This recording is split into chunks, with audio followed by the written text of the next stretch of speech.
હાલો મિત્ર, જય માતાજી. મારું નામ દયાબેન પરમાર છે, અમરેલીથી. તો મારી ચેનલનું નામ દયાબેન ઢીનું રસોડું. તો આજે આપણે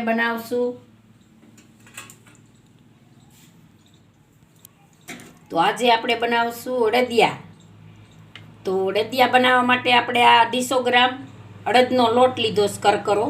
આ રીતે આપણે કરકરો આવે એ લીધો છે. 250 આપણે ખાંડ લીધી છે, 250 આપણે ઘી લીધું છે, 1 વાટકો આપણે માવો લીધો છે, એટલે 100 ગ્રામ હશે. આપણે ખમણી લીધો છે. આને ધાબો દેવા માટે આપણે આ દૂધ લીધું છે. આમાંથી આપણે જોહે એ પ્રમાણે જ વાપરવાનું, 2-3 ચમચી. તો ડ્રાયફ્રૂટ આ રીતના આપણે સરસ એવું કટર આવે છે એમાં કાઢી લીધા છે. આવા પાતળા પાતળા પીસ પડી જાય તો સરસ આપણે આ રીતનું સુધારી લીધું છે. તો આપણે બદામ લીધી છે અને કાજુ લીધા છે અને પિસ્તા લીધા છે અને મગજતરીના બી લીધા છે. આપણે ડ્રાયફ્રૂટ તમારે મન પડે એટલું નાખવાનું. તો આપણે જાયફળ લીધું છે, આપણે આમ ક્રશ કરી લીધું છે 1/2 ચમચી. અને આપણે ગુંદ લીધો છે નાની 1 વાટકી. આ આપણે ટોપરાને છીણ લીધું છે, આમ છીણી લીધું છે. અને આપણે આ હૂંચ પાવડર લીધો છે, આ રીતનો આપણને બજારમાં મળે. અને આ અડદિયાનો મસાલો છે, તો એના પેકેટ આવડા જો આવા આવે. આપણે સૂંઠ લીધી છે અને આ અડદિયાનો મસાલો આવે આ રીતનો, એ આપણે લઈ લીધો છે. અને સાહણી કરવા માટે આપણે આ પાણી લીધું છે. તો હવે પહેલાં આપણે ધાબો દઈ દઈશું અને આપણે સાઈડમાં જવા દઈશું અને સાળી લઈશું. તો લોટને આપણે સાળી લેવું. આ પરફેક્ટ માપ છે. આપણે 250 બધી વસ્તુ લીધી છે. તો આ રીતે આપણે બધોય સાળી લેવું લોટ. આમાં કોક કણી હોય મોટી તો નીકળી જાય એમ. તો આવું જાડું હોય તો નીકળી જાય આપણે. તો આને આપણે કાઢી લેવું અને આનો આપણે મોણ દઈ દેવું.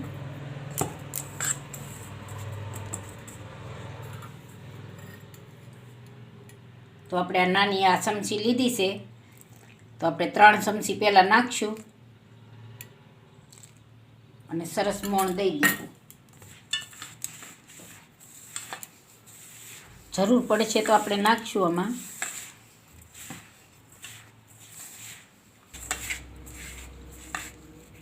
તો હજી આપણે 2 ચમચી નાખી દઈએ.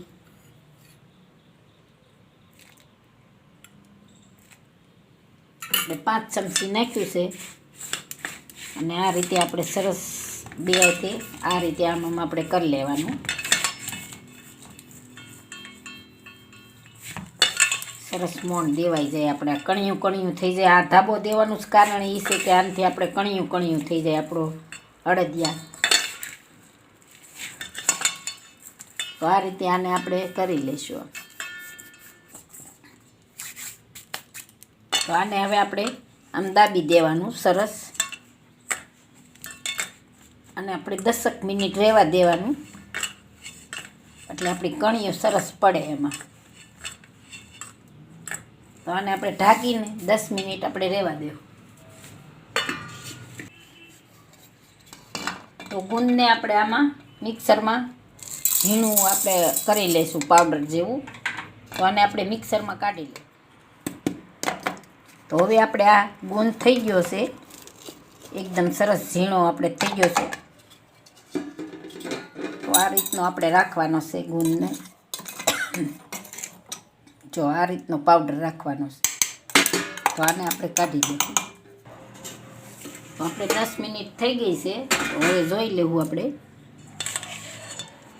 એકદમ સરસ થઈ ગયું છે. તો આને આપણે સાળી લેવું. એકદમ સરસ કણિયું થઈ ગયું છે આપણે. તો હવે આને સાળી લઈશું. આપણે આ સાવણી લીધી છે ઘઉં સાળવાની, એમાં આપણે સાળી લેવું. તો આપણે આ નાખી દેવું આમાં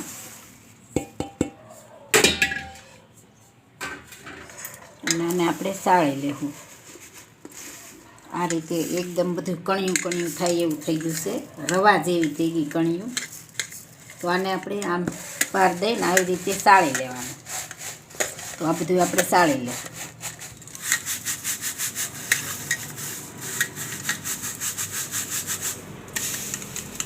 તો આપણે એટલી આ કણિયું હવે આમાં રહેશે. તો આપણે બધી કાઢી લેવું. એકદમ સરસ રવા જેવી કણિયું થઈ ગઈ છે આપણે.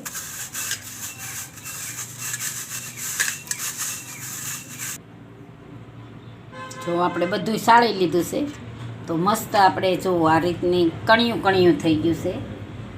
આપણે રવો ન હોય એ રીતની આપણે કણિયું થઈ ગઈ છે. તો હવે આપણે લોટને શેકી આપણે ગેસ ચાલુ કરશું. અને આપણે ઘી લીધું છે, આપણે ગાયનું ઘી લીધું છે. આમાંથી થોડુંક આપણે રાખશું. એવું લાગશે તો પછી પાછું નાખશું, કે જો બહુ ઘી વધી જાય તો પછી પાછા વળે નહીં સરખા. 2-3 ચમચી જેટલું આપણે રાખ્યું છે. તો ઘીને આપણે ઓગળવા દઈશું. આપણે ઘી આપણે ગરમ થઈ ગયું છે. તો હવે આપણે આ નાખી દેવું લોટ અડદનો. આપણે સેઈ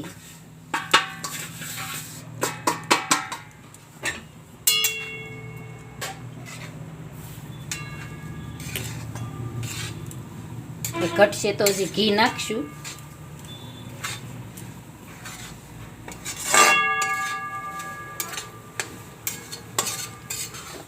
જો આ રીતનું સરસ થઈ જાય.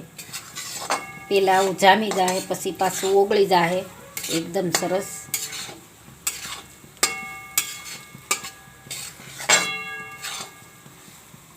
તો સરસથી આપણે લોટને શેકશું. લાલ થાય ત્યાં લગી આપણે લોટને શેકવાનો. ગેસ આપણે થોડોક ધીમો કરી નાખશું. ધીમા ગેસે આપણે એને લોટને શેકવાનો એકદમ સરસ. હજી આપણે થોડુંક ઘી નાખશું.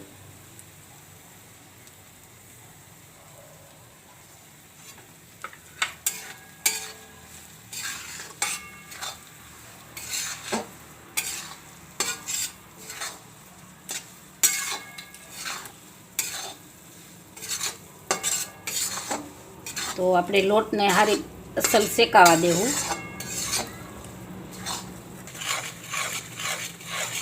જો આ રીતનું આપણે ઘી પાછું એનું લેવલમાં આવી જાય,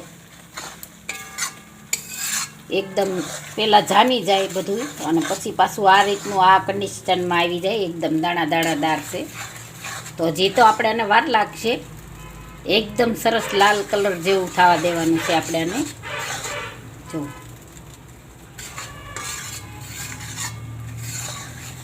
અસલ એના રૂપ ઉપર આવી જાય આ. પછી પાછું ઘી પાછું ઓલું થઈ જાય, જામવા માંડે. તો આ રીતે આપણે હલાવતું જ રહેવાનું સતત. અને આજકાલે બધું માપ સાથે મેં બધું કીધું છે.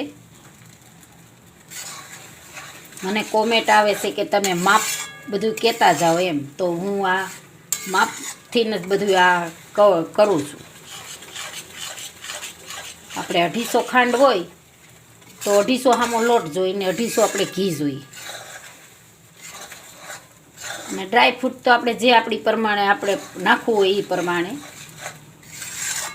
માવોય ન નાખવી તોય હાલે, અને નાખવી તોય હાલે, ન નાખવી તોય હાલે માવાને.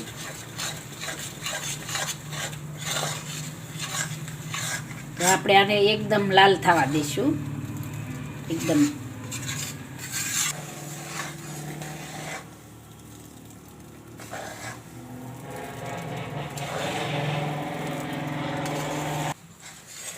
જો આપણે એકદમ સરસ અડદિયાનો આવી ગયો છે કલર, એકદમ લાલ કલર જેવું થઈ ગયું છે. તો હવે આપણે આમાં ગુંદ નાખી દેવું. આપણે ગુંદ નાખી દેવું એટલે ગુંદ આમાં ગરમ બધું એકદમ ફૂટી જાય સરસ. ગેસને આપણે બંધ કરી દેવું પડી. તો એકદમ સરસ થઈ ગયું ને. તો આ રીતે હવે આપણે એમાં માવો નાખી દેવું.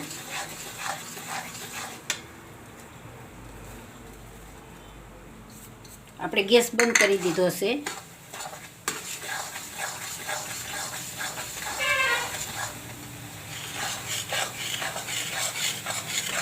આપણે ગુંદ એકદમ સરસ ફૂલીને ઉપર આવી ગયો છે. આને આપણે ઘડીક હલાવવું પડે, નકર આમાં કડાઈ આપણી ગરમ હોય કે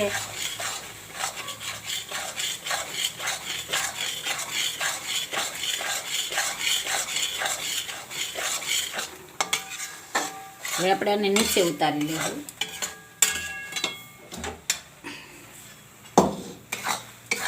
નીચે ઉતાર્યા પછી આપણે આને હલાવ્યા રાખવાનું ઘડીક.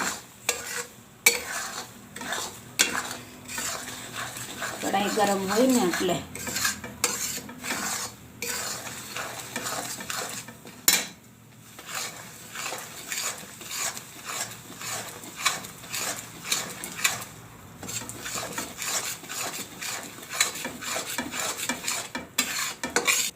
તો આપણે આ થોડું થોડું ઠરી ગયું છે. તો વચમાં વચમાં આપણે હલાવતા રહેવું અને આપણે સાહણી મેળ દેવું.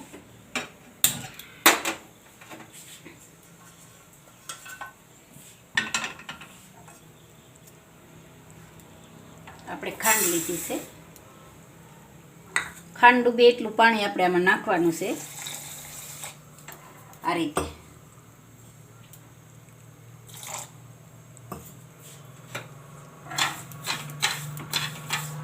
ખાંડને આપણે ઓગળવા દેવું.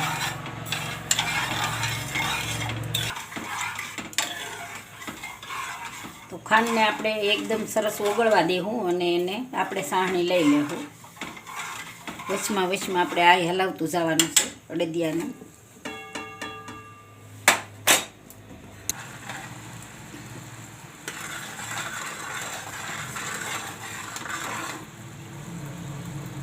આપણે 1.5-2 તારની લેવાની છે સાહણી.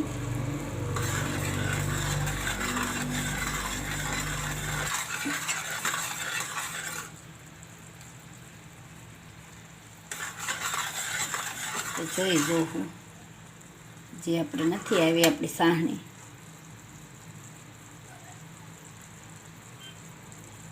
જે નથી આવી આપણે સાહણી. હજી આપણે બીજી વાર લઈને જોઈ જોવું ને આ બાજુ નાખશું. એક ઠરવા દેવું. ગરમ ગરમ તો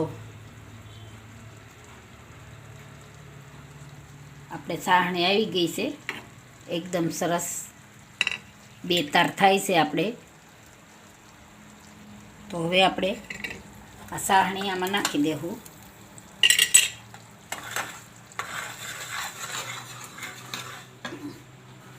ગેસ થોડોક ધીમો કરી નાખશું.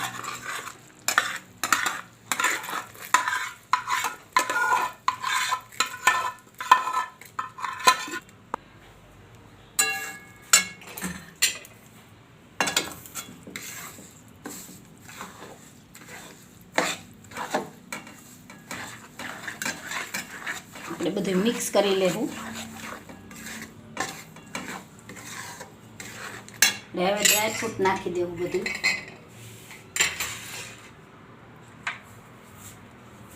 આપણે ટોપરું નાખી દેવું. કાજુ નાખી દેવું.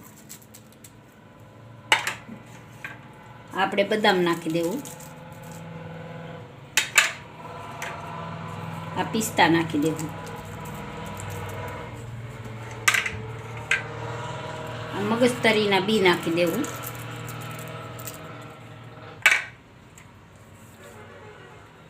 આપણે અડદિયાનો મસાલો છે એ નાખી દેવું. આપણે સૂંઠનો પાવડર નાખ્યો અને આ આપણે જાયફળ નાખી દેવું. હવે આપણે આને ઘડીક અહીંયા ઉપર રાખી અને મિક્સ કરી લેવું બધું.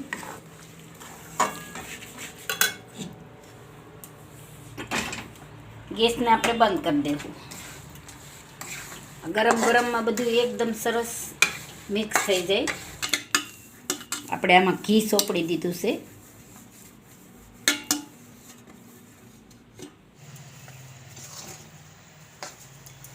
હવે આપણે થઈ ગયું છે તો ગેસને બંધ કરી દેવું. ને આમાં આપણે ઢાળી દેવું.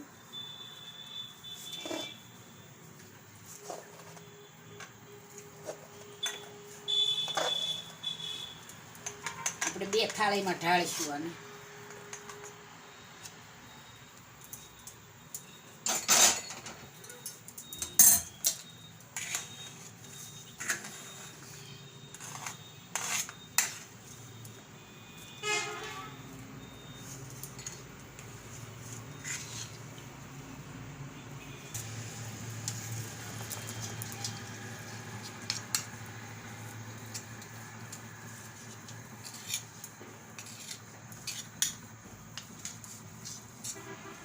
તો આપણે આ 2 થાળી બનાવ્યા છે, તો હવે આને આપણે બેયને ઠરવા દેવું.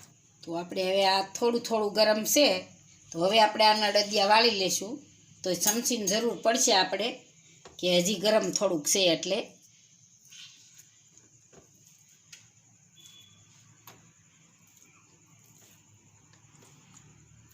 આપણે આ રીતના વાળવાના છે. આમાં રાખશું આપણે. તો આ રીતના આપણે વાળી લેવું. ગરમ છે થોડું થોડું તોય.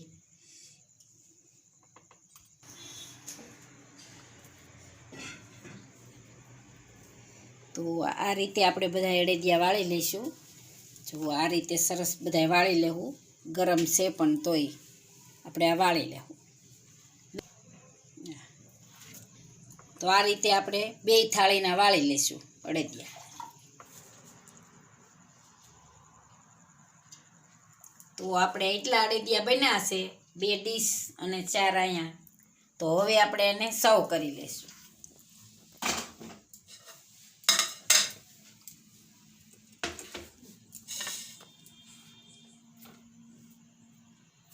તો એકદમ મસ્ત બની ગયા છે અડદિયા, સરસ. તો હવે આને આપણે સર્વ કરી લઈશું.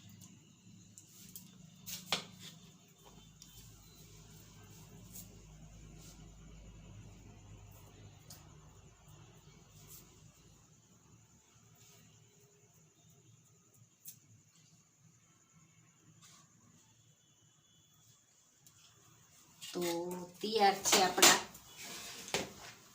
અડદિયા. જો મારી રેસીપી પસંદ આવે તો લાઈક કરજો, શેર કરજો અને સબસ્ક્રાઈબ કરજો. બેલ આઇકન જરૂર દબાવજો. કોમેન્ટમાં બતાવજો કે તમને કેવા લાગ્યા અડદિયા.